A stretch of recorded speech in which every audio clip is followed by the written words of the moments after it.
Hi everyone. ఈరోజు air ఫ్రైయర్‌లో only 3 ingredients తోటి mixture ఎలా తయారు చేసుకోవాలో మీకు చూపిస్తానండి. వీడియోని ఎక్కడ స్కిప్ చేయకుండా ఎండ్ వరకు చూడండి. అలాగే నా ఛానల్‌ని సబ్స్క్రైబ్ చేసుకోండి. మార్కెట్‌లో మిక్చర్‌లన్నీ ఆయిల్‌లో ఫ్రై చేసి చేస్తారు కదా! బట్ ఈ ఎయిర్ ఫ్రైయర్‌లో ఒక స్పూన్ ఆయిల్ కూడా యూజ్ చేయకుండా మనమైతే మిక్చర్ అనేది ప్రిపేర్ చేయొచ్చు. ఒక గ్లాస్ అటుకులను తీసుకొని ఎయిర్ ఫ్రైయర్‌లో వేసి 180 డిగ్రీస్ 10 మినిట్స్ అయితే పెడితే సరిపోతుంది. ఎయిర్ ఫ్రైయర్ యూజ్ చేయడం అనేది చాలా సింపుల్ అండి. చూడండి అటుకులు ఎంత పొడి పొడిగా క్రిస్పీగా అయిపోయాయి.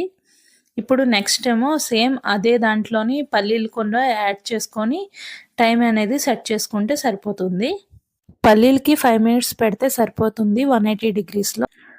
పల్లీలు వేగిపోయిన తర్వాత ఈ అటుకులు, ఈ పల్లీలు అందులో కొంచెం కరివేపాకు కూడా యాడ్ చేశాను. దానిలో ఉప్పు, కారం వేసేసి కలిపేస్తే సరిపోతుంది. జీడిపప్పు అయితే లేదు ఈరోజు, అందుకే యాడ్ చేయలేదు. బట్ యాడ్ చేస్తే సూపర్‌గా ఉంటుంది. బయట దొరికే మిక్చర్ల కన్నా పిల్లలకి ఇదైతే బెస్ట్.